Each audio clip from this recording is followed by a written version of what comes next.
ang mga kwento ng pag-ibig, kwento ng buhay at kwento ng pag-asa dito sa Barangay Love Stories. Love Stories.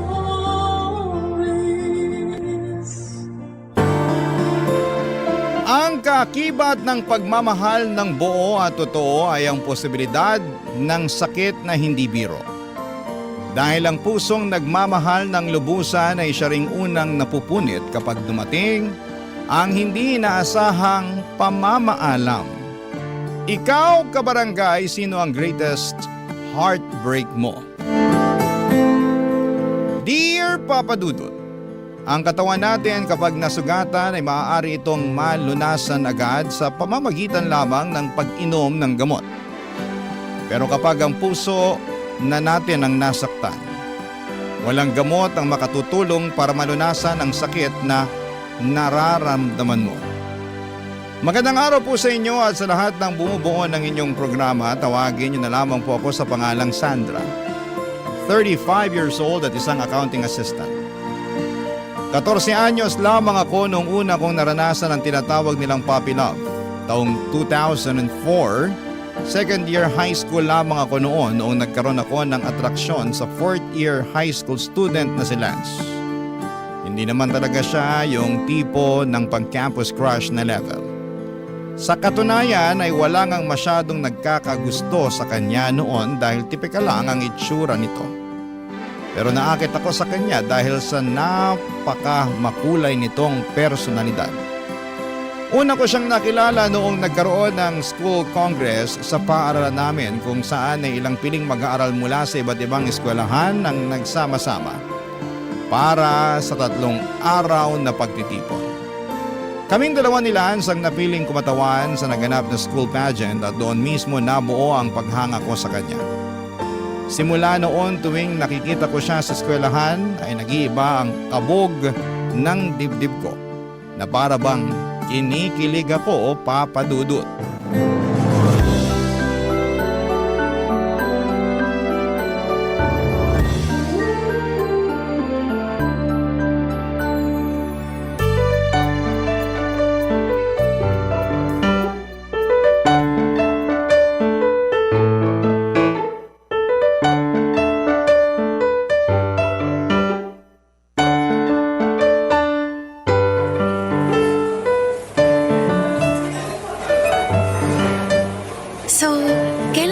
Kwento sa akin tong sinasabi mong man of your dreams.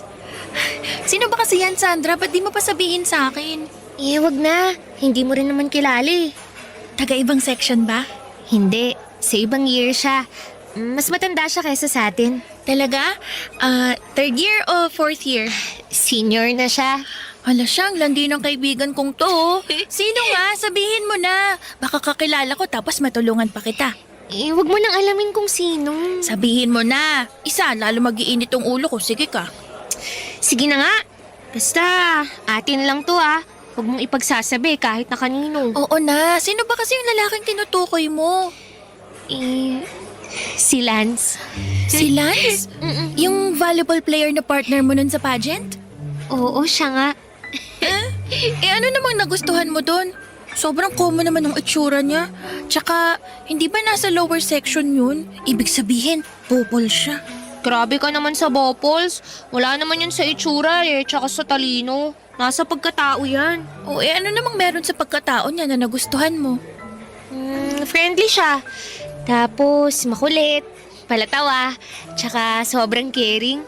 Basta, hindi mo pa kasi siya nakakasama kaya hindi mo alam yung totoong ugali niya. Sa bagay, hindi rin naman talaga ganun kataas yung standards mo eh.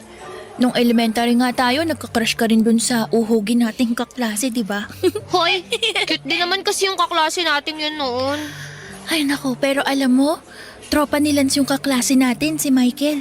Pareho silang naglalaro ng volleyball eh. Totoo ba? Oo, ang alam ko tambayan nila yung old grandstand sa likod ng school. Baka nandun sila ngayon. Gusto mo puntahan natin? Wag na. Ano namang gagawin natin dun? Siyempre, tutulungan kitang pormahan si Lance. Alam nga namang hanggang crush-crush ka na lang dyan. Sa susunod na lang? Ngayon na. Wala kang mapapala sa patwitams mo dyan. Hindi na uso yung ganyan, no? sakto na kay Michael yung notebook ko sa Filipino. Kinopya niya yung buod ko sa Ibong Adarna. Kunwari, kukunin natin yung notebook ko para may rason tayong lapitan sila. Pero hindi ko alam kung... Shh! Wala nang pero-pero, halika na.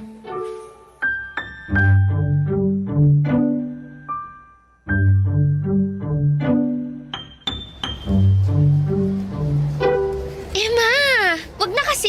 Halika Nakakahiya. na, ito na yung chance mo para mapalapit sa crush mo. Sa susunod na lang. Malapit nang mag-time mo. Ano ka ba, may 15 minutes pa. Huwag kang ano dyan. Nandito na tayo kaya bawal nang umatras. Ay, ayun sila oh. Sabi na nandito sila nakatambay eh. Sino ba yung Lance dyan? Yung matangkad na nakabukas ng butones ng polo. Oh, in fairness naman, may itsura kahit konti. Pwede na yan. Halika na. Sandali lang, Emma. Sandali lang naman. Oh, ano, bakit? Check mo muna kung maayos tong itsura ko. Baka mamaya hulas na pala ako. Ay naku, matagal ka ng hulas. Hindi mo na maayos yung problema mong yan. Halika na. Ay, naku, paalis na sila. Ang bagal mo kasi. Lance! Lance, sandali lang!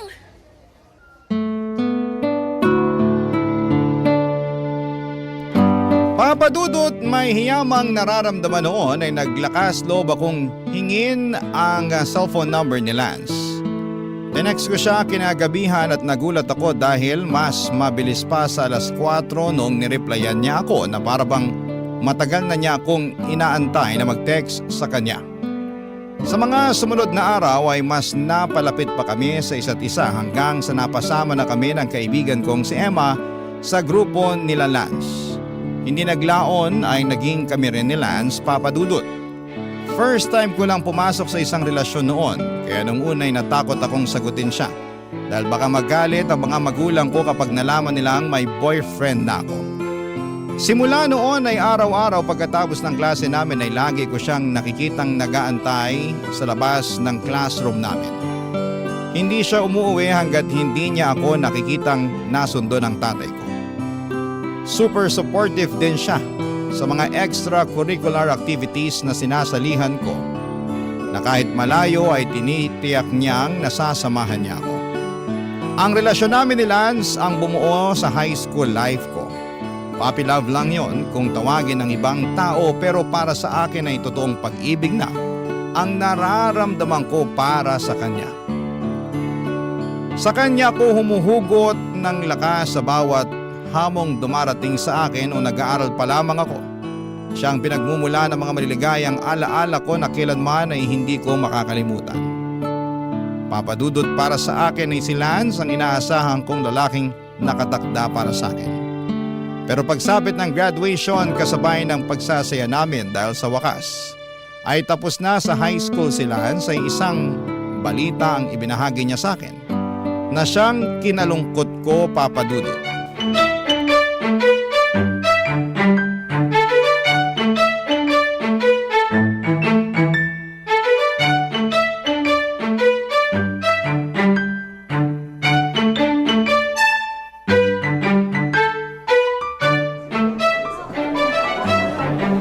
Sandra! Congratulations, Lance! Pasensya na kung wala akong dalang regalo para sa'yo, ha. Bawi na lang ako sa susunod. Ayos lang yun. Di mo na kailangan mag-abala. Yung presensya mo pa lang dito. Okay na sa akin yun. Masaya na ako. Nasaan na si Emma? Ay, nauna na siyang umuwi. Ah, ganun ba? Nasa labas na sina mama, naghihintay. Gusto ko niyang imbitahan. Kain daw tayo sa labas. Ako? Naku, paano yan? Hindi ako nakapagbihis ng maayos eh. Tingnan mo nga itong itsura ko. Mukha lang akong mamimili sa palengke. Uy, grabe. Maganda naman yung suot mo ah. Alam mo, kahit ano pang isuot mo, maganda ka pa rin. Di ka na. Teka lang sandali. May nakakalimutan ka yata. Ano? Hindi ba may sasabihin ka dapat sa akin? Yung tungkol sa sinabi ng mama mo kanina. Ah, yun ba? Mamaya na lang natin pag-usapan pagkatapos natin mananghalian. Lance, sabihin mo na ngayon. Kanina ko pa yan iniisip eh. Mas mabuting ipaalam mo na sa akin para mapanatag na ako. Di ko kasi alam kung paano ko sasabihin tong balitang to sa'yo eh. Ang totoo kasi niyan, kahit ako, di ko pa talaga tuluyang natatanggap yung mangyayari. Mangyayari? Ano ba kasi yun? May kinalaman ba to sa ating dalawa? Kasi Sandra, sa susunod na buwan, Magmamigrate na kami sa US. Ano? Migrate? Lilipat na kayo sa US? Oo, buong pamilya namin. Doon na kami titira. Doon na rin ako magpapatuloy ng pag-aaral ko. Pero paano ako? Paano tong relasyon natin? Akala ko ba walang iwanan? Tapos iiwan mo ko. Magkakalayo lang naman tayo eh. Pero ano man ang meron tayo ngayon, hindi magbabago yun. Lance, matagal mo na ba tong alam? Oo. Matagal na nilang nilalakad yung mga papel namin sa paglipat. Tapos ngayon mo lang to sasabihin sa akin? Sorry, di ko alam kung paano ko sasabihin sa'yo yung totoo eh. Kahit ako, di pa rin handa sa pag-alis namin. Alam mo, uuwi na lang ako. Sandali lang. Hindi ka na sasama sa amin? Biglang sumama yung pakiramdam ko eh. Pakisabi sa mama mo, pasensya na. Maiwan na kita. Sandra, sandali lang! Sandra!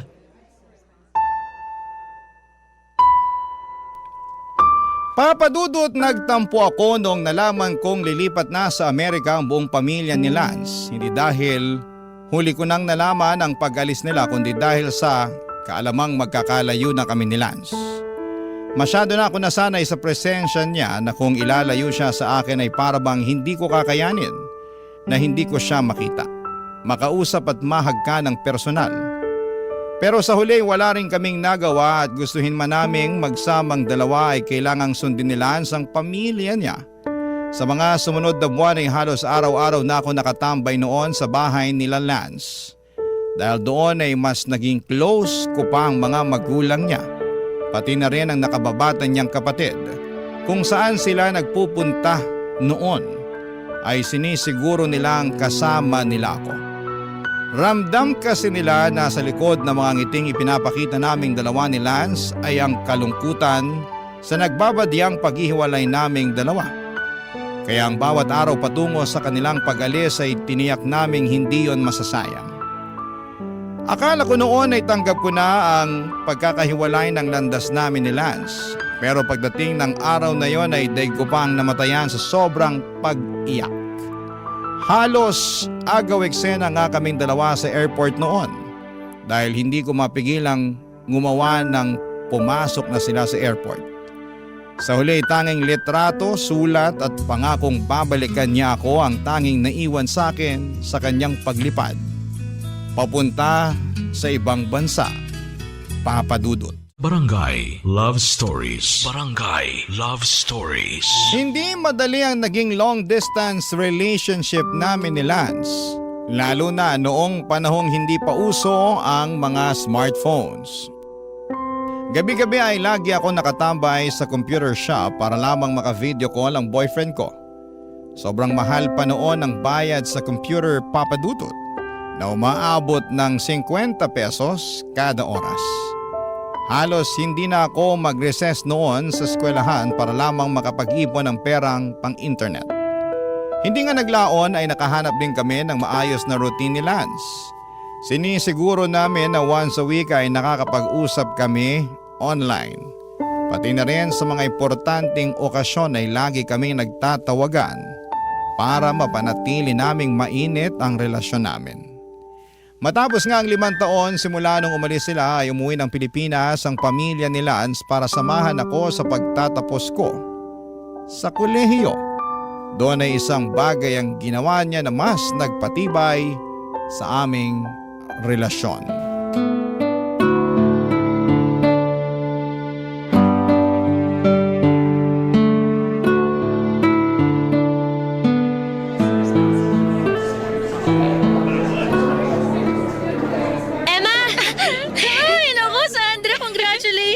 Congratulations din sa'yo, sis! Sa wakas graduate na tayo. Naku, mas congratulations sa'yo dahil ang haba-haba ng hair mo. Ha? Bakit? Basta, sama ka sa akin. May nag-aantay sa'yo sa labas. Sino naman? Basta, sandali, pahiram ako ng panyo mo. Teka, ano bang ginagawa mo? Kailangan mo ng piring sa mata para mas ma-surprise ka. Hawak ka lang sa akin, dali. Sundan mo ako, ha? Sandali lang, baka matumba ako. Saan ba tayo pupunta? Basta, magtiwala ka lang sa akin. Ayan. Oh, dahan-dahan lang, ha? Ayan, malapit na tayo. Saan ba kasi tayo pupunta, Emma? Ang dami mo namang alam, ha? Basta, wait lang. Nandito na tayo, oh. Konti na lang. Hakbang. Ayan. Kailangan nating lumayo sa mga tao para walang masyadong umepal sa eksena nyo. Eksena namin, Ninong. Nang bisita mo. Ayan, nandito na tayo. Oh, tatanggalin ko na tong piring ha. Ready ka na ba? Kanina pa ako ready. Okay. Bibilang ako. 3, 2, 1. Surprise! Lance! Congratulations, love. Kailan ka pa umuwi? Sinong kasama mo? Mag-isa ka lang ba? Oh, one question at a time lang. Mahina ka laban. Ito muna, flowers. Congratulations ulit. Oh, salamat. Oh, paano yan? Maiwan ko na muna kayong dalawa dyan ha. Makikipagpicturan lang muna ako sa mga klase natin doon. Bye-bye! Salamat, Emma. You're welcome. Basta yung chocolate ko ha. Sige na, babush! Nagulat naman ako. Hindi ko alam na umuwi ka pala. Hindi ko talaga pinaalam sa'yo para ma-surprise kita. Si Emma lang yung sinabihan ko. Mag-isa ka lang? Kasama mo ba si tita? Kasama ko buong family ko. Tinaon ko talaga na ngayong buwan yung bakasyon namin para sakto sa graduation mo. Grabe, hindi pa rin ako makapaniwala. Ikaw ba talaga yan, Lance? Oo, ako nga. Sobrang namiss kita, Sandra. Ako rin. Halika nga rito, payakap nga. Ay, parang kagabi lang, magkausap pa tayo sa phone eh. Hindi ko alam na nasa Pinas ka na pala. Galing ko magtago ng secret, no? Masaya na ako ngayong araw dahil nagtapos na ako. Pero hindi ko inakala na mas may isasaya pa pala tong araw na to. Ako na siguro yung pinakamasayang graduate ngayon. Nga pala, may isa pa pala akong regalo sa'yo. Meron pa? Ito. Ano to? Buksan mo. Ha? Tama ba itong nakikita ko? Lansing-sing ba to? Hindi lang basta sing-sing yan. Na. Promise ring to. Natanda sa buong commitment ko sa'yo. Pangako ko naman na natili akong loyal at faithful sa relasyon natin kahit magkalayo pa tayo. Tong sing-sing na to, ito yung magiging paalala na pipiliin natin ang isa't isa kahit anong mangyari. Patunay ito na ang relasyon natin papunta sa tamang direksyon. Lance! Ngayon, Hoy! Bakit ka lumuluhod dyan? Sandra, tinatanggap mo ba ang promise ring na to bilang simbolo na mananatili tayo sa tabi ng isa't isa hanggang sa dulo? Oo naman, Lance. Tinatanggap ko. Susuot ka na ha, wala nang bawian. Oo, wala nang bawian. Pangako ko sa'yo, tayo hanggang sa dulo.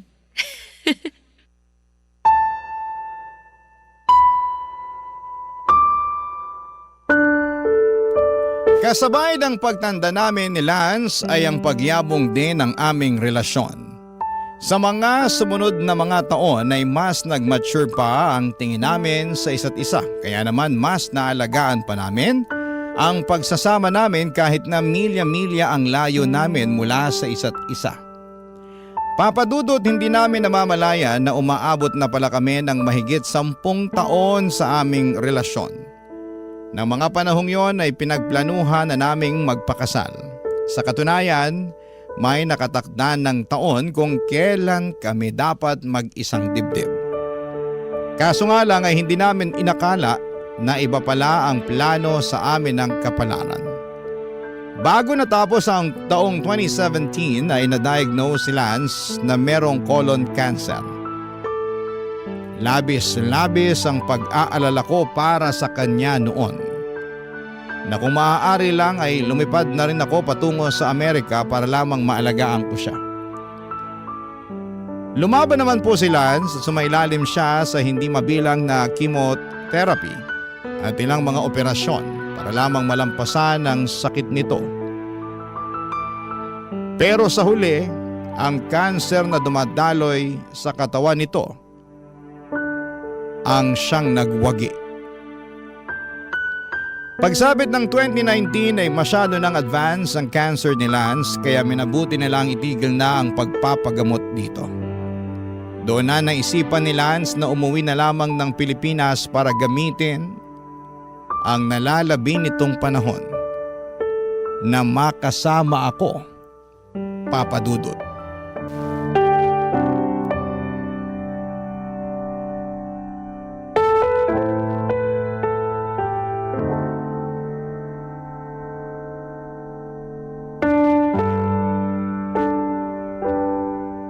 Naaalala mo pa ba tong singsing na ibinigay mo sa akin? Oo naman, ito nga oh. Suot-suot ko pa rin yun sa akin kahit maluwag na. Sabi mo, di ba, sasamahan mo ko hanggang dulo? Nangako ka sa akin na magsasama tayo hanggang sa huli. Pasensya ka na, love. Gustuhin ko man pero parang hanggang dito na lang talaga yung buhay ko eh. Hindi ko naman inasahan na mas mauuna pala akong mawala kaysa sa'yo. Pero mas maganda na yun. Mas mapapanatag akong makita na ikaw ang may iwan. Ikaw ang magpapatuloy sa mga pangarap natin sa buhay. Hindi ko kaya, love. Kailangan kita. Kaya mo yan. Alam ko matatag ka. Nakaya mo nga na mag-isa kahit na mag-alayo tayong dalawa eh. Iba naman kasi yun. Kahit nasa malayo ka, alam kong nandyan ka pa rin. Pero ibang usapan na kapag nawala ka na. Hindi pa ako handa para sa bagay na yun. Ganito na lang isipin mo ha. Hindi ako mawawala. Magpapahinga lang. Love naman eh. Nagpapaalam ka na ba? Huwag muna please. Hindi. Hindi pa kita iiwan. Mananatili ako rito sa tabi mo hanggang sa katawan ko na mismo ang bumigay. Pero love, lagi mong tatandaan na mahalaga ka sa akin. Ikaw ang pinakamagandang parte ng buhay ko at babaunin ko ang mga alaala natin hanggang sa kabilang buhay. Pero gusto ko na maging buo ka pa rin kahit wala na ako. Paano ko yun gagawin kung wala ka na? Alam mo naman na ikaw lang ang tanging tao na bumuo sa pagkatao ko. Bata pa lang tayo, parte ka na ng buhay ko. Kaya paano ako magpapatuloy nang wala ka? Madali lang yan. Kapag nawala na ako, huwag mong pagsasarahan ng pinto yung mga tao sa paligid mo. Kasi sa kanila ka uhugot ng lakas. Pag dumating na yung araw na kaya mo na, subukan mong umibig ulit. Di mo kailangang harapin ang mundo na mag-isa. Pangako, magiging matatag ako. Pero hindi ko maipapangako kung kakayanin ko pang umibig ng ibang tao. Siguro, hindi na. Iba ka eh. Wala na akong mahahanap at makikilalang katulad mo. Nasasabi mo lang yan dahil nandito pa ako. Pero gusto ko lang malaman mo na walang kaso sa akin kahit dumating yung panahon na ibang lalaki nang nilalaman ang puso mo. Sa katunayan, mas magiging masaya pa nga ako na makita ulit yung mga ngiti sa labi mo eh. Kahit na hindi ako yung rason nun.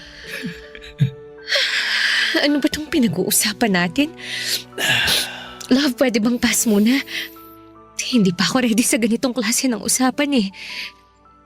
Love, Ano yun, love? salamat. Kasi minahal mo ako. Hanggang dulo. Papadudod sa mga nalalabing panahon ni Lance ay siniguro kong bawat oras ay makakasama ko siya. Walang araw akong pinalampas na wala kaming ginawa kundi ang bumuo ng mga alaala na pareho naming dadalhin sa magkabilang mundo. 2 buwan matapos ang pag-uusap naming yon ay tuluyan na ngang nagpaalam si Lance. Hindi man kami kasal ay daig ko pa ang nawala ng asawa. Wala na ang kaisa-isang kakampi ko sa buhay na tanging nakakaintindi sa akin.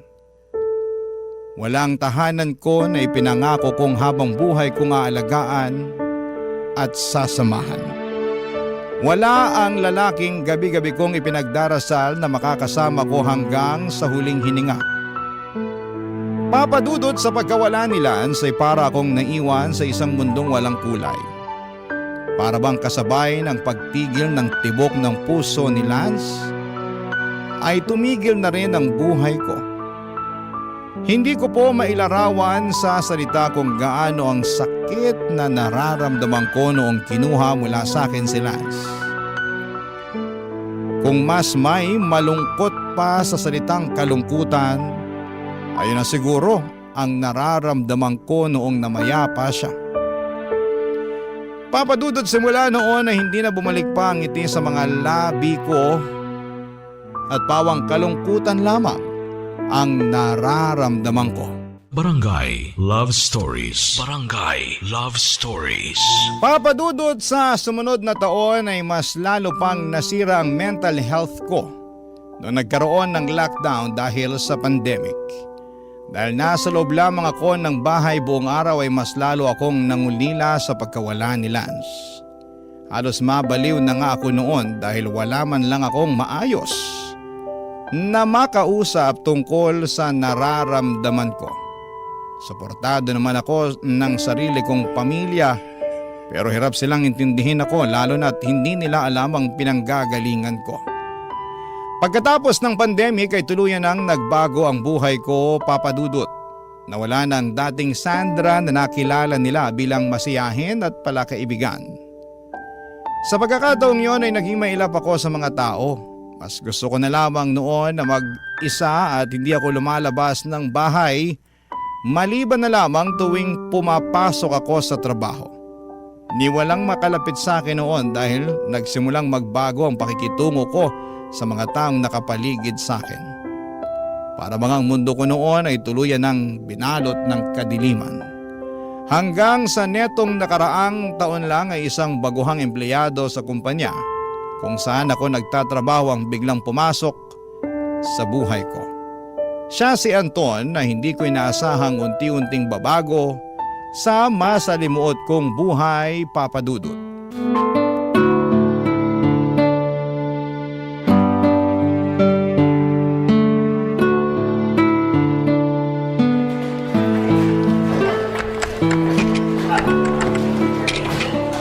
Totoo ba na mataas magbigay ng bonus tong company natin? Kaya kasi ako nag-apply dito kasi malaki daw sila magbigay ng bonus eh. Makakakuha na kaya ako agad nun kahit bago pa lang ako dito? Akala ko ba hindi mo ako aabalahin? Pasensya ka na. Kausap ko lang yung sarili ko. Huwag mo na akong pansinin dito.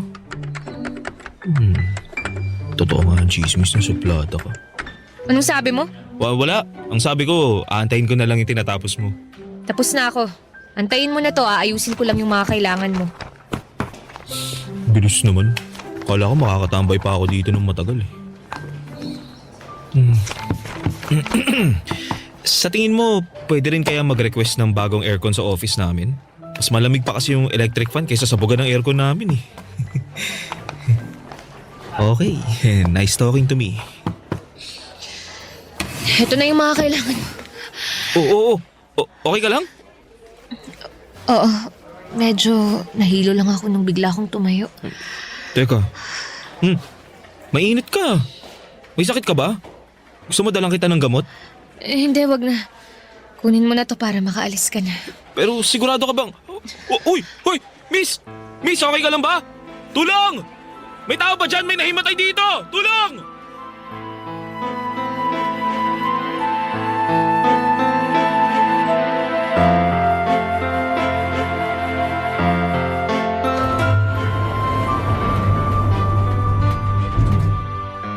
Hoy, ikaw pala ulit. Kaka-out mo lang din? Oo, pauwi na ako. Ano? Kumusta na pakiramdam mo? Okay ka na ba? Eto, okay na ako. Salamat pala kanina. Ikaw daw nagdala sa akin sa klinik. Wala yun. Kahit sino naman gagawin yung ginawa ko eh. Natural instinct, kumbaga. Ganyan ka ba talaga katahimik? O sadyang hindi ka talaga namamansin ng mga tao? Bakit mo naman natanong? Wala naman. Curious lang ako kung totoo ba yung mga sinasabi ng iba rito na mailap ka sa mga tao. Ano sa tingin mo? Mukha nga. Hindi ka mahilig sumagot sa mga taong kumakausap sa'yo eh. Kala ko nga introvert ka nung una. Minsan tuwing nagkakasabay tayo sa elevator, binabati kita pero Di ka naman namamansin. Inisip ko na lang na baka mahiyain ka. Wala lang talaga akong ganang makipag-usap sa mga tao. Hindi naman sa nangihimasok ako pero ang kwento kasi sa akin, nagsimula ka raw magbago nung namatayan ka? Asawa o boyfriend? Di ko na maalala kung ano yung sinabi. Basta may nawala sa'yo na malapit sa puso mo kaya ka nagkaganyan. Alam mo, mauuna na ako sa'yo. Maiwan na kita. Sandali lang, marami pa akong itatanong sa'yo eh. Miss! Miss!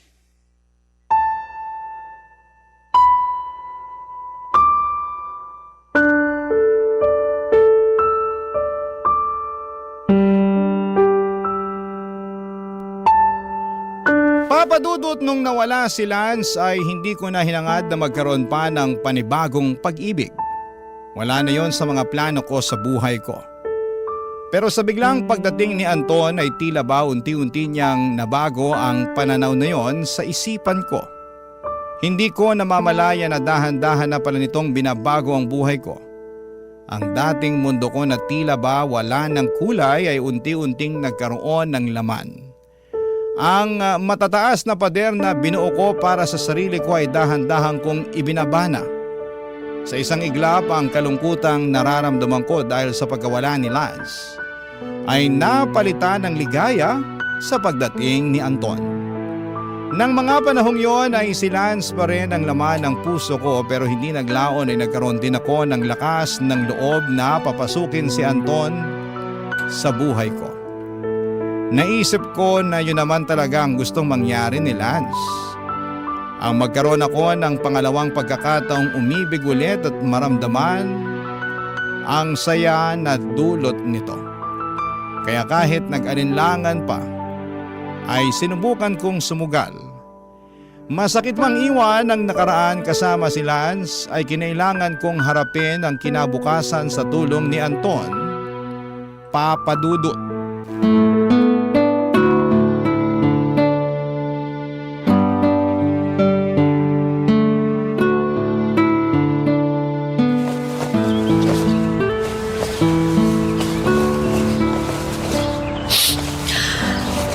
Ano ba to? Hindi na matigil yung luha ko. Sandra? Dito na ako. Sandali lang! Nandyan na. Halika, pumasok ka. Salamat. Oh, ano meron dito? Bakit nagkalat ang mga damit? Tsaka, umiiyak ka ba? Namumugto yung mga mata mo Ano nangyari? Wala to. Wag mo na lang akong intindihin. Tulungan mo na lang ako sa pag-aayos ng mga damit na to. Kanino ba tong mga damit na to? Kay Lance. Lance? Yung ex-boyfriend mo? Oo, sa kanyang hatong mga to. Marami siyang natirang gamit dito sa bahay nung inaalagaan ko pa siya. Bakit mo naman biglang naisipang ilabas tong mga gamit niya? Matagal ko na dapat tong ginawa eh. Kaya hirap akong mag-move on mula sa kanya kasi hanggang ngayon nakakapit pa rin ako sa mga alaala niya. Hindi ako makapagsimula kasi kahit 5 taon na yung lumipas, siya pa rin yung laging laman ng puso't isip ko. Sandra, di mo naman kailangan madaliin to eh. Hindi madali ang magluksa, lalo na para sa taong minahal mo ng napakatagal. Pero hindi matutuwa si Lance kung mananatili akong ganito. Sobrang laki na ng ipinagbago ko simula nung nawala siya. Bago siya namatay, nangako ako sa kanya na nagpapatuloy ako sa buhay ng masaya. Alam mo, Anton, simula nung nawala si Lance, ngayon na lang ulit ako nakaramdam ng kasiyahan. Yun ay nung nakilala kita. Totoo ba yan? Oo, ikaw lang yung taong dumating sa buhay ko na hindi ko ina-expect na magbibigay ulit ng kulay sa buhay ko. Sa tuwing nakakasama kita, para bang bumalik yung dating saya sa buhay ko. Alam mo, hindi ko naman intensyon na palitan si Lance o kunin kung ano man yung lugar niya sa puso mo. Alam kong espesyal siya at kahit kailan, hindi ko maihigitan ng pag-ibig na binigay niya sa'yo. Pero Pwede kong subukan dahil alam kong deserve mong makatanggap ulit ng tunay na pagmamahal. Kaya ako nga ito ginagawa eh. Kasi handa na ako. Sa wakas, kaya ko na siyang pakawalan.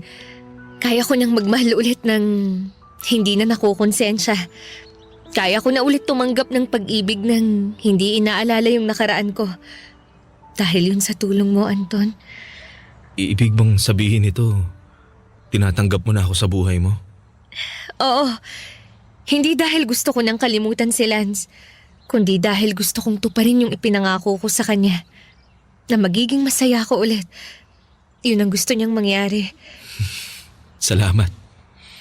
Salamat, Sandra, at binigyan mo ako ng pagkakataon. Ano ka ba? Ako dapat ang magpasalamat sa'yo. Dahil kahit ilang beses kitang itinulak palayo, nandyan ka pa rin. Nagpupursige para sa akin.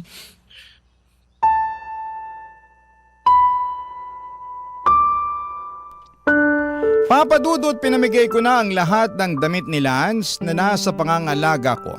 Ang tanging natira sa akin ay ang promise ring na ibinigay niya. Hindi ko na ito sinusuot pero si Anton na mismo ang gumawa ng paraan kung ano ang gagawin dito. Niregaluhan ako ni Anton ng kwintas at doon niya sinabit ang promise ring na bigay sa akin ni Lance. Sabi nila mahirap higitan ang first love, hindi lang dahil sa alaala at damdaming kaakibat nito, kundi dahil sa bawat ngiti, halakhak at yakap na unang naramdaman mo ay nag-iwan ng bakas sa puso mo. Pero hindi ibig sabihin nito na wala na tayong karapatang umibig ulit. Walang sino man ang makakapalit sa pwesto ni Lance sa puso ko. Pero handa akong magbigay ng espasyo para kay Anton. Hindi lang sa puso ko kundi pati na rin sa nalalabing buhay ko. Papadudot sa ngayon ay patuloy ang pagtibay ng relasyon namin ni Anton at umaasa ako na sa pagkakataong ito, siya na ang taong makakasama ko hanggang sa dulo. Dito na po nagtatapos ang kwento ko at sana po ay nagustuhan niyo po ito. Maraming salamat po and more power sa Barangay Love Stories. Ang inyong forever kapuso at kabarangay, Sandra. Ano ang masasabi mo sa ating Barangay Love Stories today? Aabangan namin yan sa aming comment section. Ang mga kwento ng pag-ibig, kwento ng buhay at kwento ng pag-asa dito sa Barangay Love Stories. Love Stories.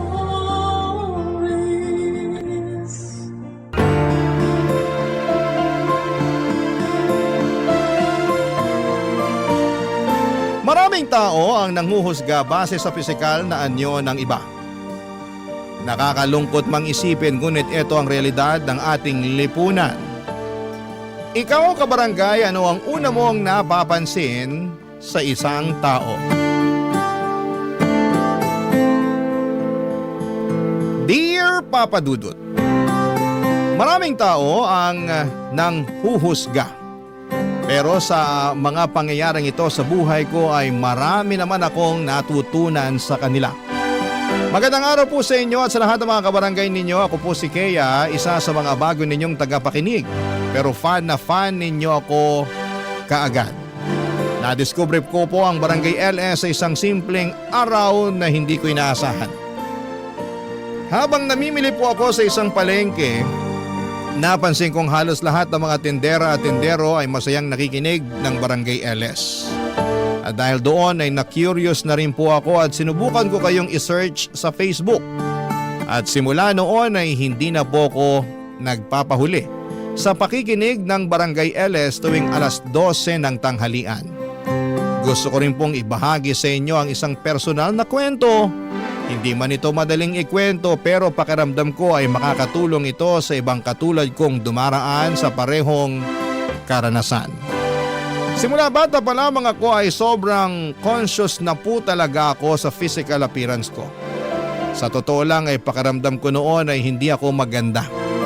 Lagi kong naiisip na hindi ako katulad ng iba kong mga kaklase na mapuputi, matangkad, may matangos na ilong at may lahing mistisa o mistiso. Kasi ako naman ay simple lang, kulay kayumanggi, pandak at may ilong na pango. Palihim akong naiinggit sa kanila at minsan ay naiisip ko, bakit parang hindi ako pinagpala sa itsura? At dahil nga po sa mga insecurities na yon ay dumating ako sa punto na halos lahat ay sinubukan ko na. Whitening soaps, lotions, nose clips at kung ano-ano pa. Kapag may bagong produkto na sinasabing pampaganda ay sinusubukan ko kaagad. Umaasang baka ito na ang sagot sa kagustuhan ko na gumanda. At hindi ko maitatanggi dahil naging mas maputi naman ako sa pagdaan ng mga taon. Pero kahit papaano ay parang kulang pa rin. Ang ilong ko kahit na anong clip ang ilagay ko gabi-gabi ay hindi talaga tumataas. Kaya sabi ko sa sarili ko kapag nakaipon na ako ay magpapa-rhinoplasty talaga ako. Pero hanggat hindi pa kaya ng budget ay tiis-tiis muna sa mga over-the-counter na pampaganda. Pero kahit pa may mga pagbabago na sa physical kong anyo ay hindi pa rin ako ganong ka-confident. Sa tuwing tumitingin ako sa salamin, pakiramdam ko ay ang pangit-pangit ko pa rin. Hanggang sa dumating sa punto na naniwala na akong baka hindi na talaga ako magkakajowa, na baka hindi talaga ako karapat-dapat mahalin kasi hindi ako maganda. Pero nagkamali ako. Isang araw sa hindi ko inaasahang pagkakataon ay may nakilala akong lalaki sa isang dating site. Si Marco. Nagsimula po kami sa simpleng chat tapos ay palitan ng kwento hanggang sa unti-unti nang gumaan ang loob namin sa isa't isa. Hindi ko inakala na may taong magkakagusto sa akin. Hindi dahil sa itsura ko kundi dahil sa kung sino ako, Papa Dudut.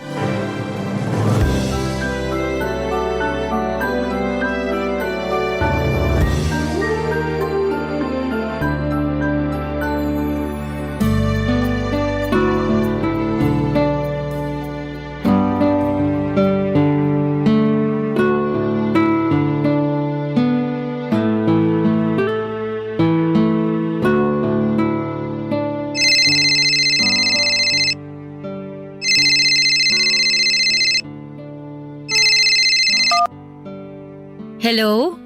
Kaya, Ako nga. Ba't mo ako kilala? Sino to? hulaan mo. Hay nako, maghanap ka ng ibang paglalaruan mo. Goodbye. Uy, teka lang. Huwag mo munang ibababa. Bakit? Sino ba to, ha? Si Marco to. Sinong Marco? Eto naman, yung kachat mo sa dating site. Marco? Oo, ako nga. Ba't gulat na gulat ka dyan? Paano mo naman nakuha yung number ko, ha? Eto talaga oh. Binigay mo kaya sa akin yung number mo nung isang araw. Pasensya ka na. Nakalimutan ko kasi. Alam mo ikaw, ang bata-bata mo pa. Pero makakalimutin ka na. Ay nako, ewan ko sa'yo. Siya nga pala, ba't ka naman napatawag? Wala lang. Gusto ko lang marinig yung boses mo. Nagsasawa na rin kasi ako sa chat eh. Kaya eto. Okay. O ngayon, narinig mo na yung boses ko. Ano masasabi mo? Maganda. Kasing ganda ng mga pictures mo. Nang aasar ka ba? Eto naman, maganda ka naman talaga. Ang cute-cute mo kaya sa mga pictures mo. Nang bola pa to. Konti na lang talaga maniniwala na ako sa'yo eh. Bakit? Hindi ka ba naniniwala na maganda ka? Yung totoo? Hindi. Ha? Bakit naman? Alam mo kasi, lumaki ako na punong-puno ng insecurities. Kasi yung mga kaklase at kaibigan ko, ang puputi, tapos ang tatangos pa ng ilong. Habang ako, eto, hindi man lang ako pinanganak na maputi. Huwag mo ngang pagsalitaan ng ganyan ng sarili mo. Hindi porket hindi maputi, pangit na kaagad. Hindi naman ata tama yan. Siguro nga, pero ewan ko ba? Tuwing humaharap ako sa salamin, pakiramdam ko palaging may kulang eh. Anong ibig mong sabihin? Yung tipong kahit anong gawin ko, pakiramdam ko parang hindi pa rin ako maganda. Feeling ko nga kung may limpak-limpak lang akong pera, siguro nagparetoke na ako ng mukha eh. Naku, yan na yan ang wag mong gagawin. Bakit? Sayang lang ang pera mo dyan. Ang mahal-mahal kaya magparetoke ng muka. Kung ako sa'yo, Ibibili ko na lang ng house and lot yung pera. Huwag na nga nating pag-usapan to. Hindi naman kalakihan yung sinasahod ko sa trabaho ko ngayon kaya malabo na magkaroon pa ako ng perang pamparitoke dito sa mukha ko. Basta, tigilan mo na muna yung kaka-overthink mo ha. Susubukan ko.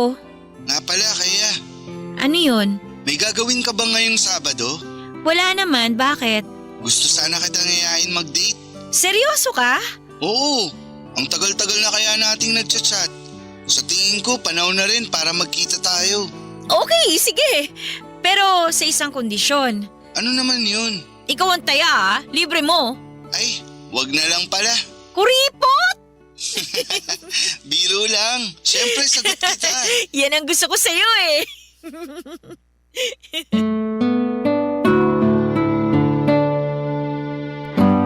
Papadudot na pagkasunduan namin ni Marco na magde-date kami sa isang restaurant sa BGC sa darating na Sabado. Sa totoo lang ay sobrang excited na ako. Parang gusto ko na ngang hilahin ang mga araw para lamang dumating agad ang araw ng Sabado. Gustong gusto ko na talaga siyang makita. Hindi ko maipaliwanag pero iba talaga yung saya na nararamdaman ko tuwing naiisip ko na makakasama ko na si Marco sa personal. Alam niyo po kahit na hindi ko talaga gusto ang itsura ko kahit madalas ko pang sabihin, ang sarili ko na hindi ako kagandahan ay iba talaga ang datingan ni Marco para sa akin. Kasi tuwing kausap ko siya kahit sa chat lamang o minsan sa tawag ay parang palagi niyang pinaparamdam sa akin na maganda ako, na cute daw ako. At minsan nga ay kinikilig pa siya sa mga simpleng selfie ko. Ewan ko ba? Hindi ko matukoy kung binobolo lamang ako ni Marco o talagang totoo na nagagandahan siya sa akin. Siguro'y ganon talaga. Kasi bilang mga tao, iba-iba tayo ng preference. At noong mga panahon na yon ay masasabi ko talaga na ako ang preference ni Marco. At habang hinihintay ko ang Sabado ay tuloy ako sa araw-araw kong trabaho. Mababa ang sahod, nakakapagod pero wala akong choice kundi ang kayanin ito. Pero habang ginagawa ko ang trabaho ko ay napaisip ako, ganito na lang ba palagi? Paano ko matutupad ang mga pangarap ko kung hindi ko susubukang umasenso? Kaya palihim na akong naghanap ng ibang trabaho online. 1, 2, 3 at hindi ko na mabilang kung ilang application ang pinasa ko. Gabi-gabi ko yung ipinagdarasal na sana kahit sa isa lang sa mga kumpanya na yon ay matanggap ako. Gusto ko na talagang makapag-ipon para sa mga bagay na matagal ko nang pinapangarap. At isa na doon siyempre ang magparitoke ng mukha. At makalipas ang ilang araw ay dumating din ang pinakahihintay kong araw. Ang first date namin ni Marco sa BGC. Maaga akong gumising. Nag-ayos, naghanda ng outfit na ilang beses ko pang sinukat sa harapan ng salamin para siguraduhin na maayos akong tignan. Medyo kabado ako pero mas nangingibabaw yung excitement. Pagdating ko sa restaurant sa BGC ay tumibok ng malakas ang puso ko. Huminga ako ng malalim bago pumasok. At pagpasok ko ay nakita ko kaagad si Marco na naka-formal attire pa. At sa totoo lang ay mas gwapo siya sa personal at parang biglang lumambot ang tuhod ko nang unang tingin ko pa lamang sa kanya ay nagwapuhan ako.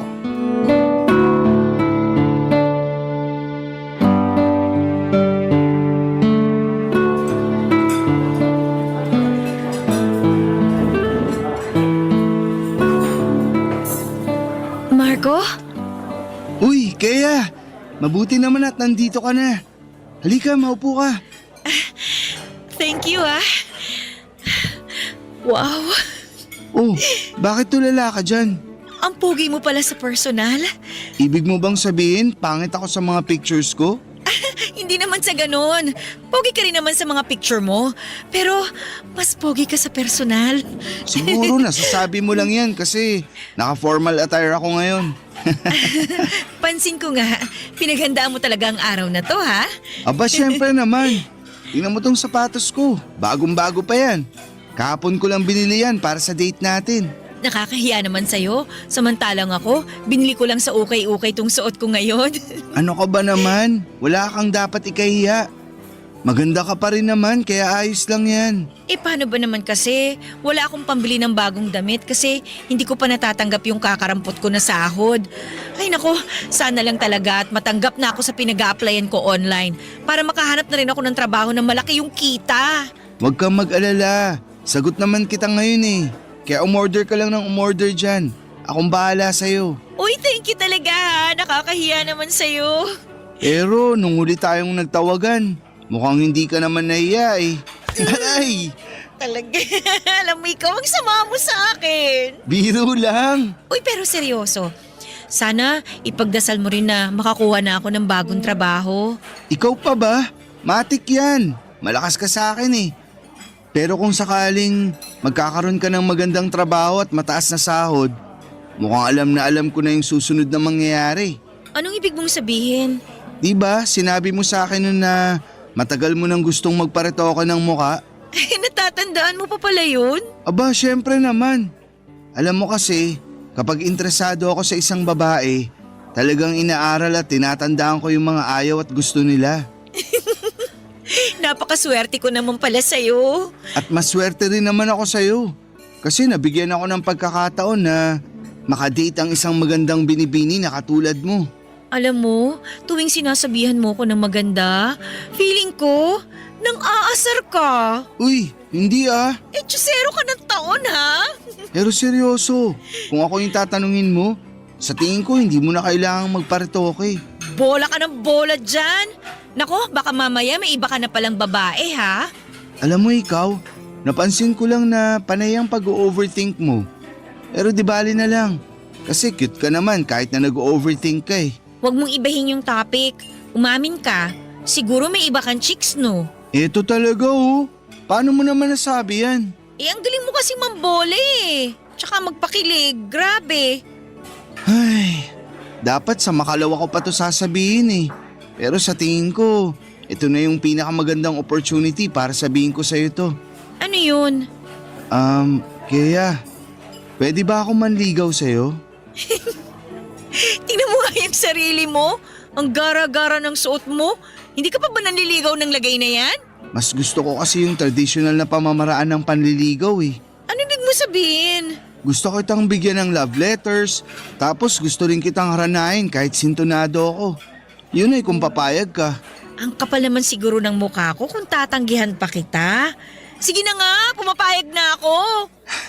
Ayos! Umorder na nga lang tayo. Sigurado akong gutom ka lang.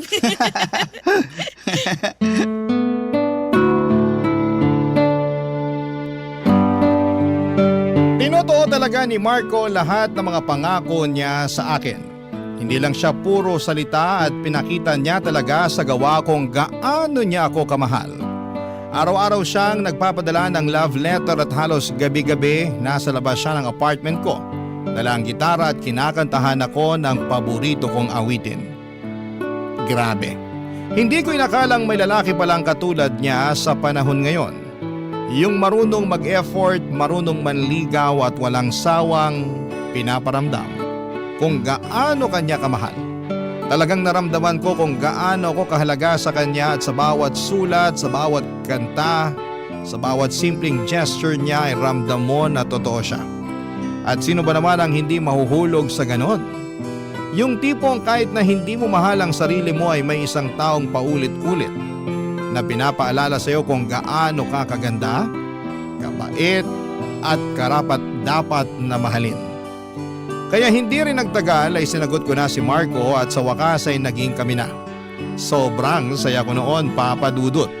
Parang lahat ng insecurities ko ay biglang nawala, lahat ng takot, lungkot at pagdududa ko sa sarili ko ay unti-unting napalitan ng saya. Tuwing kasama ko po si Marco, pakiramdam ko ay ang gaan ng mundo. Parang ang ganda-ganda ng buhay. At dahil naging maayos at matatag naman ang relasyon namin, nakapag-decide kaming magsama na sa isang bahay. Nag-live-in kami. At nung una'y sobrang saya, masarap sa pakiramdam na gumigising sa umaga na katabi mo yung mahal mo. at natutulog ka sa gabi na may kayakap kang taong nagpapasaya sa iyo. Ang akala ko ay yun na talaga ang simula ng panghabang buhay naming kwento.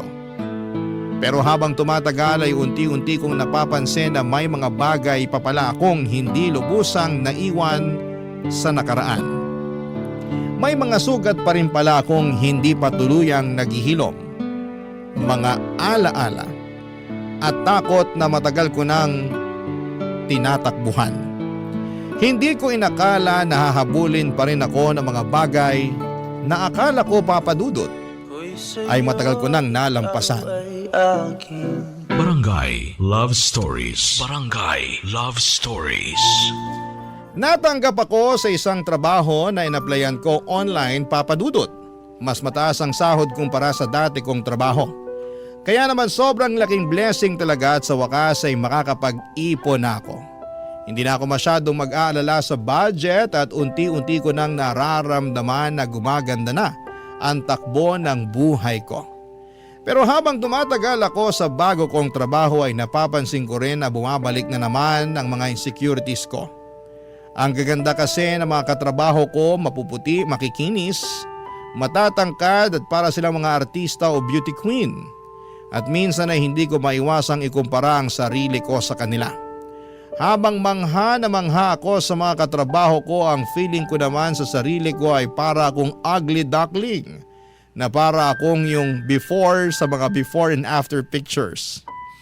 Pero kahit na nakakaramdam ako ng ganito, pilit ko po itong nilalabanan. Sinasabi ko sa sarili ko, at least mas okay na ang trabaho ko ngayon. And at least ay may Marco ako. Si Marco na palaging nandyan at laging nagpaparamdam na mahal niya ako. At laging sinasabi na maganda ako kahit pa ako mismo ay hindi naniniwala minsan sa sarili ko. Pero kahit na anong iwas ko ay paulit-ulit pa rin akong binabalikan ng insecurity. Hanggang sa umabot ako sa puntong hindi na lotion at sabon ang pinagkakaabalahan ko. Pati na glutathione injection ay pinatulang ko na rin. Dahil nga afford ko na, naging regular na ang pagpunta ko sa mga gluta sessions. Tuwing tinitingnan ko ang sarili ko sa salamin ay tuwang-tuwa ako. Pumuputi ako, kumikinis ako. At dumating pa ako sa puntong pakiramdam ko ay parang K-pop idol na ako. Mas naging confident ako sa panlabas, mas masaya ako sa mga litrato, mas ganado akong mag-ayos. Pero habang abala ko, sa pagpapaganda ay may isang tao na unti-unting nag-alala sa mga ginagawa ko. Walang iba kundi si Marco.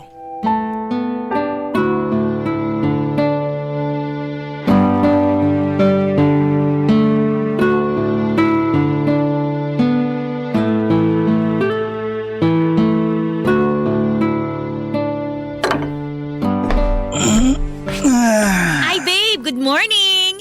Nagluto na nga pala ako ng breakfast para sa'yo.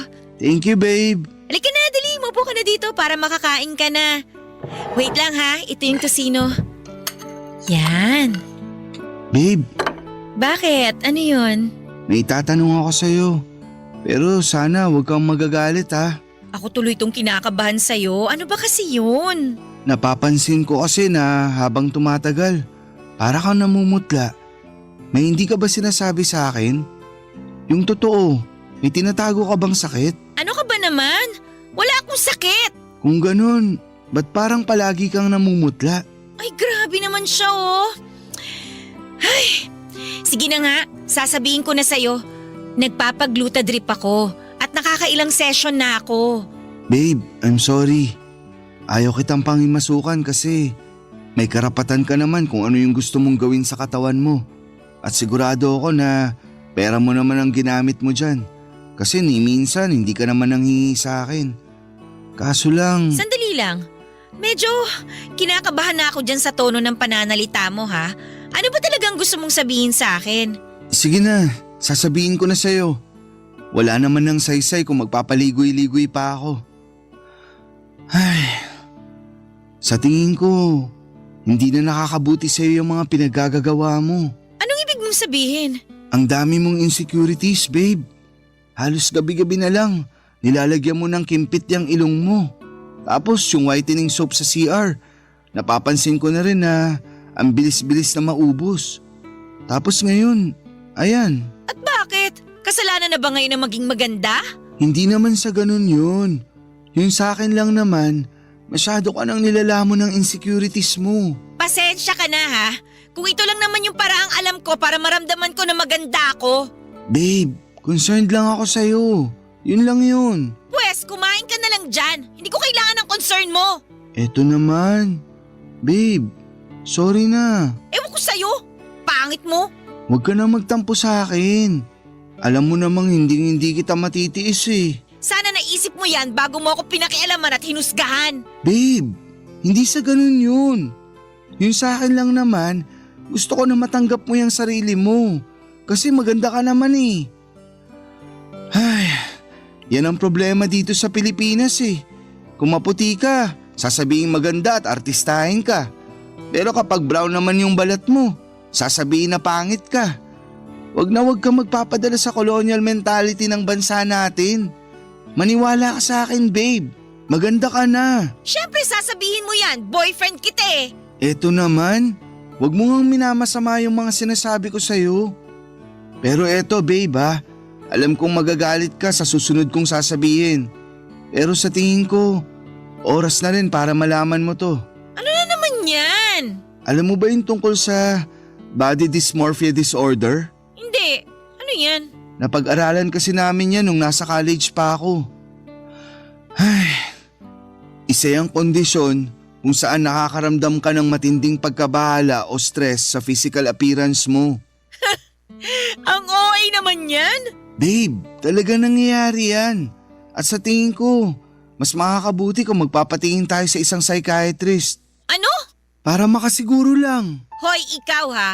Sa dinami-dami ng sinabi mo, iisa lang naman yung tinutumbok mo eh. Nabaliw ako at nasisiraan na ako ng bait. Bakit? Ako lang ba yung nag-iisang babae sa mundo na concern sa physical appearance niya? Kaya nga ang dami-daming gumagamit ng makeup dyan, di ba? Para kahit papano, mas gumanda sila. So bakit pinamumukha mo sa akin na baliw ako porkit nagpapaganda ako? Maniwala ka sa akin. Gusto lang kitang tulungan. Wala akong intensyon na pagmukain kang baliw. Pero yun kasi yung lumalabas eh. Sa susunod kung wala kang magandang sasabihin, manahimik ka na lang. Babe, I'm sorry kung na-pressure kita na magpatingin sa psychiatrist. Please, ayoko ng away. Alam mo naman na hindi kita matitiis eh. Pasensya na rin kung sinungitan kita. Promise, hindi na kita pipilitin. Pero eto lang ang pinapangako ko sa'yo. Gagawin ko ang lahat para iparamdam sa'yo na hindi ka nag-iisa. Kung may gusto kang i-share sa akin, wag kang magdadalawang isip na kausapin ako ha. Andito lang ako para sa'yo. I love you, babe. I love you too. Sige na, kumain ka na dyan. Sabayan mo na ako, babe. Sige na, mauna ka na. Babalik na lang muna ako sa kwarto.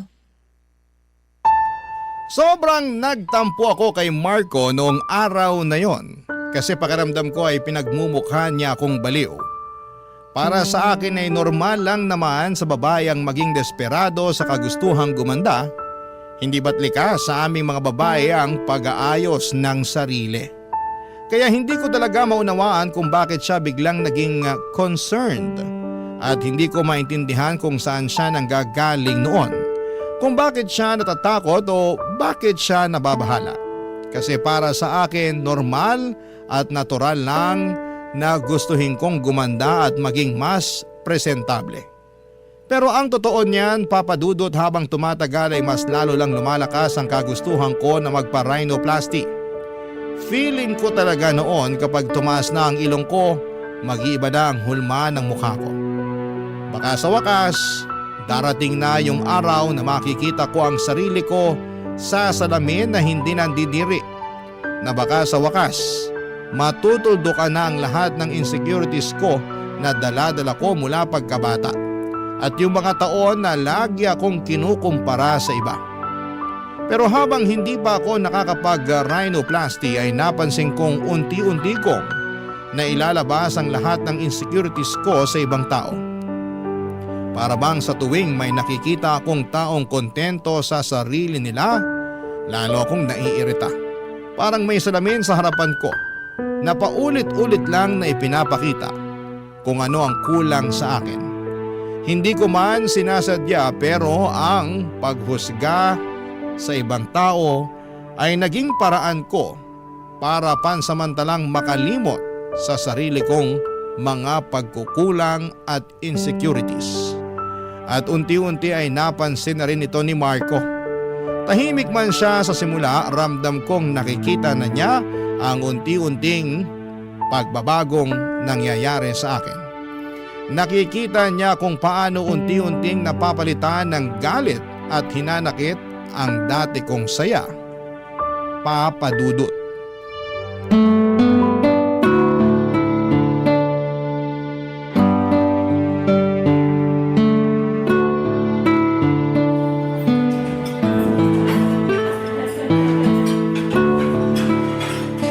Mabuti na lang talaga at nakalabas na rin tayo sa wakas. Kaya nga matagal na rin simula nung huli tayong kumain sa labas.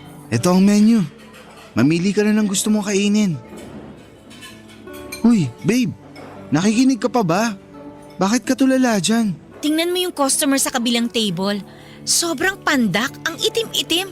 Tapos yung ilong mukhang... Uy, hinaan mo nga yung boses mo. Baka mamaya may makarinig pa sa'yo. Pasensya ka na ha. Talaga nang gigigil ako sa mukha niya Tsaka, tingnan mo nga siya Mukhang gandang-ganda sa sarili. Kala mo naman kung sinong kagandahan. Sarap sampalin Ba't ka ba nagkakaganyan? Wala namang ginagawang masama yung tao sa'yo Alam mo kasi babe, para sa akin, yung confidence may binabagayan ng itsura niyan. Pero sa mukha ng babae na nasa kabilang table, sinasabi ko sa'yo ha, hindi bagay sa kanya ang maganda-gandahan. Ay, O bakit? hindi na ikaw yung babaeng kilala ko. Ano naman yan? Minahal kita noon kasi mabait at palabiro ka. Pero ngayon, mukhang binabalot ka na ng poot at galit. Ang drama mo naman. Totoo namang pangit yung babae na nasa kabilang table Masama na palang magsabi ng totoo ngayon? Kaya, sinasabi ko sa'yo, kailangan na nating magpatingin sa psychiatrist. Kasi kung hindi, maniwala ka sa akin. Mas lalala at lalala lang yung nararamdaman mo. Isipin mo nga ng mabuti. Nung una, yung sarili mo lang yung napupuna mo. Tas ngayon, ibang tao na. At ang mas malala pa dyan, wala namang ginagawang masama sa'yo yung mga taong iniinsulto mo. Hay nako, akin na nga yung menu. Kumain na lang tayo? Wag na, nawala na ako ng gana. Hoy, talaga bang palalakihin mo to, ha? Pasensya ka na pero di na kasi ako mapalagay sa sitwasyon natin Pakiramdam ko kasi. Pakiramdam mo ano? Magsalita ka! Ano? Pakiramdam ko para akong walang kwentang boyfriend. Kasi wala man lang akong magawa para pagaanin niyang nararamdaman at pinagdadaanan mo. Alam mo, lagi mo sinasabi sa akin na lagi ako nag-overthink. Pero sa ating dalawa, mukhang ikaw tong nag-overthink Babe, pumahig ka na please. Magpatingin na lang tayo sa psychiatrist. Ayaw na sana kitang pilitin pero para naman sa ikabubuti mo to. Tigil-tigilan mo nga ako. Wala akong sakit at mas lalong hindi ako baliw. Porket magpapakonsulta sa psychiatrist, baliw at may sakit na kaagad? Alam mo, pupunta lang naman tayo ng psychiatrist para mas lalo mong maintindihan kung saan ang gagaling yung nararamdaman mo. Yun lang yun. Kaya wag mo naman sanang masamain. Pag ikaw hindi ka pa tumigil, ikaw ang sasamain sa akin. Ay, sorry na. Sige na, kumain na lang tayo. Mabuti naman kung ganon. Matingnan na nga tong menu. Shrimps, buttered chicken, iced tea. Okay na, nakapili na ako. Hoy, ang tagal mo namang mamili. Bilisan mo na dyan para matawag na natin yung waiter. Saglit na lang to. Bilisan mo na kasi. Uy, ginulat mo naman ako Ay, sorry. Ba't ka ba kasi tumatawa Babe naman kasi. Tingnan mo yung mag-asawa na yun, Oh, bakit? Mukha sila mag-asawang bulldog. At yung babae, tingnan mo, mukhang pilay. Kapag binamaras ka nga naman talaga, ang pangit na nga, baldado pa. Ay, Uy, teka! Uy, saan ka pupunta? gaano ka ba kamiserable para pagpiestahan mo yung misfortunes ng ibang tao Kumalma ka nga, ano ka ba? Ayoko na, Kaya. Ha? Aalis na ako. At sa tingin ko, mas makakabuti kung... Sandali lang. Nakikipaghiwalay ka ba sa akin? Parang ganun na nga. Ang babaw mo naman! Ang babaw mo! Sabihin mo na kung anong gusto mong sabihin. Pero makikipagbalikan lang ako sa'yo kung papayag ka na magpakonsulta tayo sa psychiatrist. Alam mo, rinding-rindi na ako sa psychiatrist na yan ha. Palagi mo na lang pinapaalala sa akin na kailangan kong magpatingin sa psychiatrist. Kung gusto mo pumunta sa psychiatrist, huwag mo ko itadamay. Pumunta ka mag-isa mo. Uuwi na ako. Kukunin ko na yung mga gamit ko mamaya. Doon na muna ako sa apartment ng kaibigan kong matutulog pansamantala. Eh di umalis ka! Huwag ka na magpapakita sa akin kahit kailan! Tuluyan nang umalis si Marco ng gabing yon at nag-impake siya ng mga gamit niya at lumipat muna sa apartment ng kaibigan niya. Ako naman ay naiwang mag-isa sa dati naming tinitirhan. Yung kwartong dati puno ng tawa, kwentuhan at pagmamahalan ngayon ay tahimik at malamig na. Aminin ko po na sobrang sakit ng ginawa niyang paglayo, Papa Dudut. Parang bigla niya na lamang akong iniwan sa gitna ng bagyo. Hindi ko maintindihan kung bakit parang ang dali-dali lang para sa kanya na talikuran ako. Lalo na't ang tingin ko sa dahilan ng tampo niya ay mababaw lamang. Pero sa halip na lamunin ako ng lungkot, pinilit kong buuin ulit ang sarili ko at hindi po yon madali pero sinubukan kong mag-focus sa mga bagay na gusto ko at kaya kong kontrolin. Pumasok ako sa trabaho ng mas maaga. Nagsipag ako ng husto at nagsimula akong mag-ipon para sa matagal ko ng gustong pangarap na magpa-rhinoplasty. Ang tagal ko nang pinapangarap yon at gagawin ko ang lahat para lamang matupad na rin sa wakas yung long time dream ko na yon. Ang totoo po niyan. Kayang-kaya ko pong ibenta yung kaluluwa ko para lamang magkapag-rhinoplasty. Pero habang binaplano ko ang lahat, doon ko na na-realize kung gaano talaga kamahal ang magpa-rhinoplasty. Akala ko ay sapat na ang naipon ko pero kulang pa rin pala. Malayo pa ako sa kabuang halaga na kailangan ko. At doon ko naramdaman na kahit na anong sipag ko ay parang hindi pa rin sapat. Paulit-ulit kong tinatanong ang sarili ko na gaano ba karaming sakripisyo ang kailangan kong pagdaanan at pagdadaanan para lamang maabot yung pangarap kong maging maganda. At sa sobrang kagustuhan kong matupad ang matagal ko ng pangarap, dumating ako sa puntong na pagdesisyonan ko ang isang bagay na ni minsan ay hindi ko inakala na magagawa ko. Isang desisyon na alam kong babago sa takbo ng buhay ko, Papa Dudut. Barangay Love Stories. Barangay Love Stories. Binuksan ko ang laptop ko isang gabi habang nakaupo ako sa gilid ng kama at nagsimula akong manood ng mga rhinoplasty videos sa YouTube. Pero habang nagbabrowse ako ay napansin kong nakasave pa rin pala sa browser yung login credentials ni Marco sa online banking niya. At doon ko naalala na minsan niyang ginamit ang laptop ko para i-check yung savings account niya.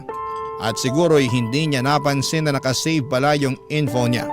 Kaya out of curiosity ay aaminin ko na naisipan kong i-check kung magkano na ang laman ng account niya. Pagkabukas ko ng account niya ay parang napako ako sa kinakabuang ko. Ang laki ng ipon ni Marco, mas malaki pa sa inaasahan ko. At doon pumasok sa isipan ko kung paano kung pagsamahin ko yung pera niya at yung naipon ko. Baka sapat na yon para sa matagal ko nang gustong rhinoplasty. Nag-aalinlangan ako ng matindi. Alam kong mali, hindi ko pera yon pero sa kabila ng lahat ng ito ay sinabi ko sa sarili ko na kung talagang mahal pa rin ako ni Marco ay maiintindihan niya ako. At saka hindi ko naman ito gagamitin sa kalokohan. Para naman ito sa ikakabuti ko. Sa ikagaganda ko at sa matagal ko ng pangarap. At sa bandang huli ay ginawa ko na ang bagay na buong buhay ko ay hindi ko inaakalang magagawa ko. Transfer ko ang malaking halaga ng pera mula sa account ni Marco papunta sa sarili kong bank account, Papa Dudut.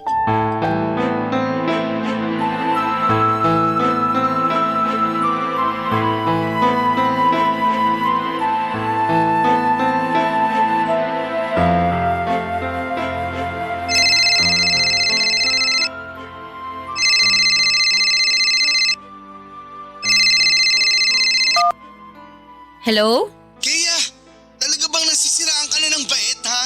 Ano ba pinagsasasabi mo dyan? Huwag kang magmaang-maangan. Alam ko na ikaw yung dahilan kung bakit ang laki ng pera na nawala sa savings ko. Ha? Oo na, inaamin ko na. Ako yung kumuha ng pera mo. Pero teka lang, paano mo naman nalaman? Nakikita ko sa cellphone ko kung saan nakalagin yung account ko. Kaya, ibalik mo sa akin yung pera ko ngayon din. Pero kasi, kailangan ko yung pera eh. Pero promise, ibabalik ko rin naman sa'yo yun. Ano ba kasi ang pagkagamitan mo ng pera, ha? Basta, labas ka na doon. Pahiramin mo na lang kasi ako, hindi naman kita tatakbuhan eh. Hindi, tumigil ka. Ibalik mo sa bank account ko yung perang kinuha mo ngayon din.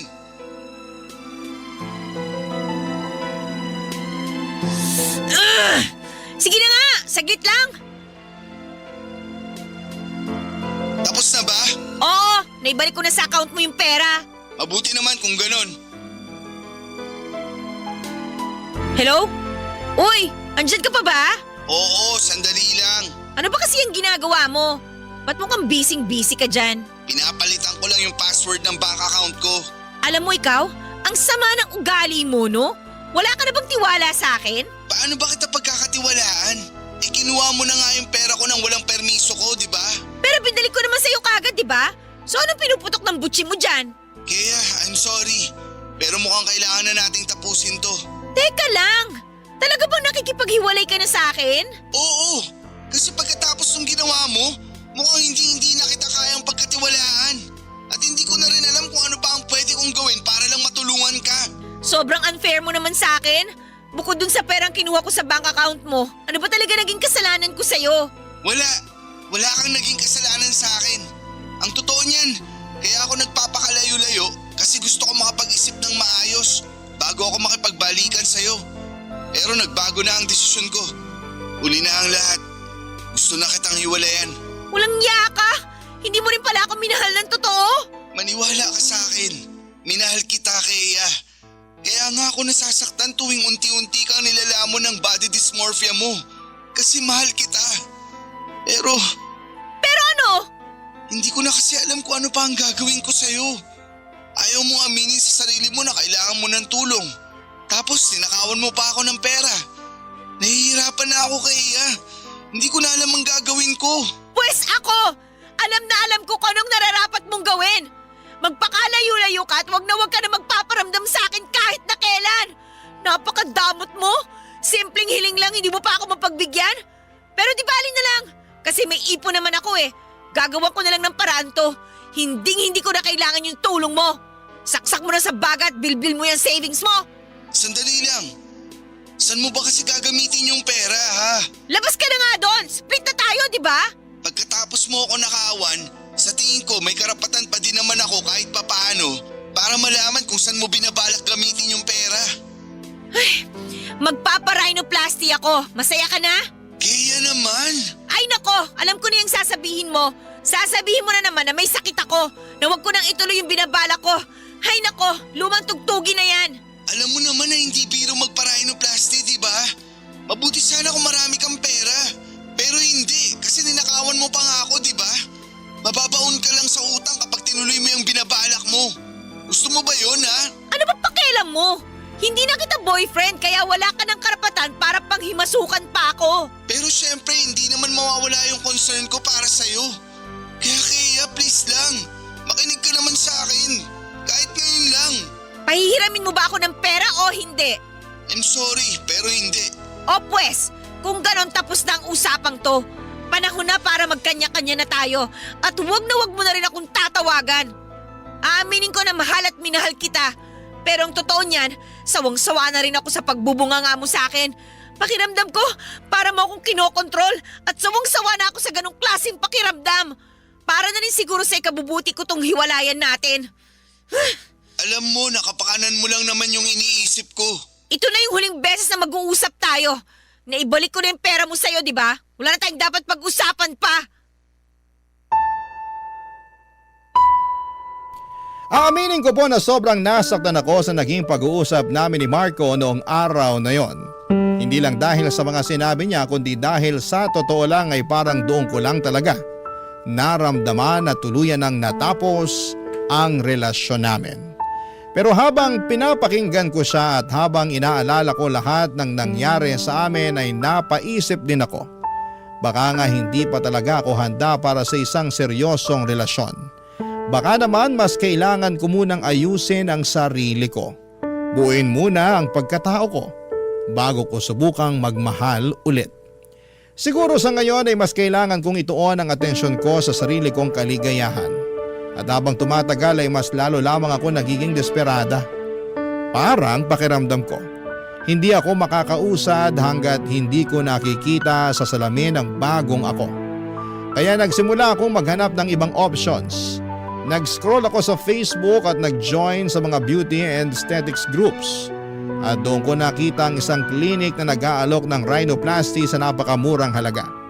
Sa sobrang mura ay halos kalahati lang ng regular na presyo ang inaalok nila. Agad kong tinignan ang page nila at binasa ang mga reviews. At sa totoo lang ay kahit may halong duda, naisipan ko na baka eto na talaga ang pagkakataon ko para gumanda sa presyong abot kaya. Kahit may kaunting kaba, talagang nagdesisyon ako. Pinaghandaan ko ang lahat at nag-file ako ng 1-month leave sa trabaho. Inayos ko lahat ng requirements at sinimulan ko na ang proseso ng pagpaparhinoplasty sa mas murang klinik. Dala ko ang pag-asang kapag natapos ito ay matutupad na rin ang matagal ko nang pinapangarap. Ang maging masaya sa tuwing haharap ako sa salamin. Pero parang sinampal ako ng tadhana. Kasi sa una, goods na goods pa ang itsura ng ilong ko. Maganda, maayos ang hubog at pakiramdam ko ay eto na talaga ang simula ng bagong ako. Akala ko ay natupad na sa wakas ang matagal ko nang pinapangarap. Pero habang lumilipas sa mga araw ay unti-unti kong napapansin na may kakaiba nang nangyayari. Namamagana yung ilong ko at imbis na gumanda ay parang lalong nagkakaproblema. At sa bawat araw na lumilipas ay mas lalo akong nakakaramdam ng kirot. At parang unti-unti na ring nabubura yung konting kasiyahang nararamdaman ko noong una. At napapalitan po ito ng takot, kaba at ng pagsisisi.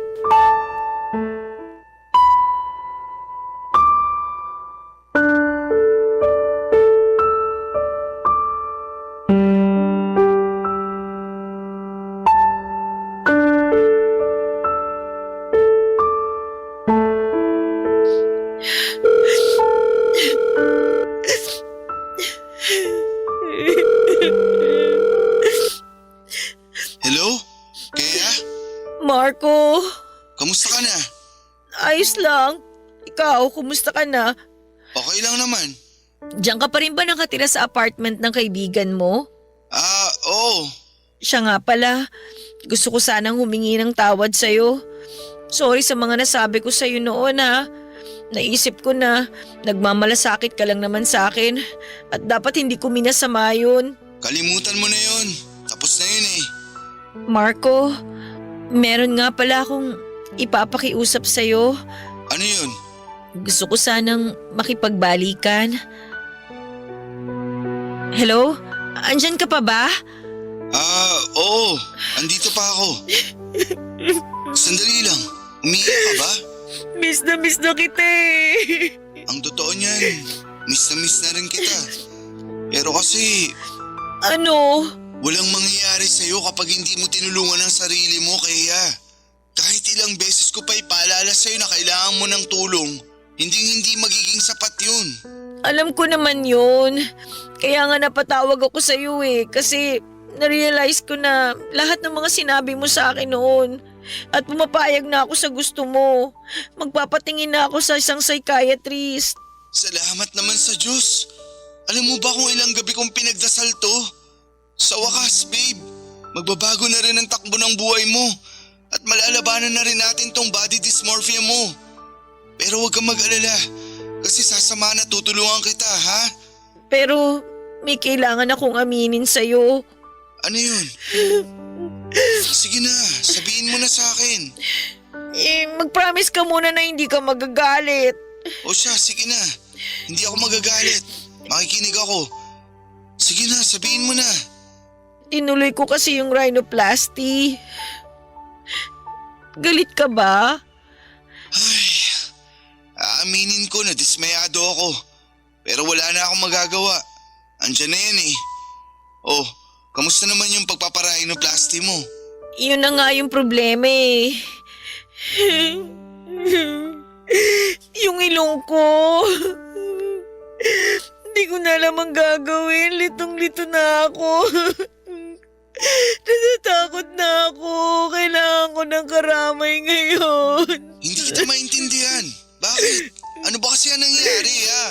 Nung una, maayos naman yung pagkakagawa sa ilong ko. Pero ngayon, biglang namaga eh. At habang tumatagal, mas lalong lumalala yung pamamaga. Please, puntahan mo ko dito. Kailangan kita ngayon. Asan ka ba ngayon? Nandito pa rin sa apartment natin. Huwag kang aalis dyan ha. Papunta na ako. Siya nga pala. I'm sorry. I'm sorry dahil minasama ko yung concern mo sa akin. I'm sorry kung masyado ako naging makasarili. I'm sorry. I'm sorry kung hindi ako nakinig sa'yo. Ano ka ba naman? Huwag na nga nating pag-usapan yun. Hindi makakabuti sa'yo yan. Alam mo, totoo niyan. Gusto na sana kitang iwalayin eh. Pero habang lumilipas sa mga panahon, mas lalo kong nare-realize na mahal pa rin kita. At hindi ko kakayanin kung may masamang mangyari sa'yo. Mahal na mahal din kita. I'm sorry, please. Huwag na huwag mo akong iiwan. Pangako, hindi na kita iiwan. Aray, ang sakit. Ayos ka lang? Ano nangyayari sa'yo ha? Huwag kang mag-alala. Pagdating ko dyan, pupunta na tayo ng ospital, okay? Babe, thank you talaga. Pero please lang, bilisan mo na. Parang mahihimatay na ako sa sobrang sakit. Dumating si Marco sa apartment ko noong mismong araw na yon at nakita niya kaagad ang kalagayan ko. Na halos hindi na ako makatayo sa sakit. Namamagana ng sobra ang ilong ko at ramdam ko na parang may kumikirot sa loob. Hindi na siya nagtanong pa at agad niya akong dinala sa ospital. Mabuti na lamang at naagapan yung impeksyon pero hindi rin naging madali ang lahat. Nagkaroon ng kaunting deformity ang ilong ko at hanggang ngayon ay kailangan ko pang bumalik sa ospital para masiguradong tuluyan na itong maghilom. At imbes na gumanda ako ay mas lalo lamang akong pumangit at may mga oras na nagsusuot na lamang ako ng face mask para hindi makita ng mga tao ang deformity ng ilong ko. Mahirap, nakakapagod. At minsan ay naiiyak na lamang ako kapag naaalala ko ang lahat ng pinagdaanan ko. Lahat ng tiniis ko para lamang sa kagustuhan kong gumanda pero wala na akong magagawa kasi nangyari na. At makalipas nga ang ilang buwan ay nagsimula na akong magpatingin sa isang psychiatrist. Doon ay nakumpirma na may pinagdadaanan ako. At hanggang ngayon ay patuloy pa rin ako sa therapy at dahan-dahan ko na rin natutunan kung paano tanggapin ang sarili ko. Papadudot, yung klinik kung saan ako nagpagawa ng ilong ay bigla na lamang nagsarado. Wala na akong makontak at nung pinuntahan ko ito ay naglaho na lamang sila na parang bula. At wala na ring mga gamit o tao sa dating pwesto na yon. Papadudot, sa kabila ng lahat ay nagpapasalamat ako. Kasi hindi ako iniwan ni Marco. Kahit ang dami kong pinagdaanan, kahit siya mismo ay nasaktan at napagod, ay bumalik pa rin siya. Nagkausap kami ng maayos, nagkapatawaran at kami pa rin hanggang ngayon. Ang dami kong napagtanto sa lahat ng mga nangyari. Unang-una ay wala naman talagang masama sa kagustuhang gumanda, normal lamang yan. Lalo na sa ating mga babae. Pero dapat alam din natin kung kailan na ito nagiging sobra at makakasama sa atin. Hindi ko kinokondena ang mga nagpaparitoke o nagpapaputi. Dumaan din ako sa ganoon at alam kong malaking tulong ito para sa iba sa pagpapalakas ng loob at tiwala sa kanilang sarili.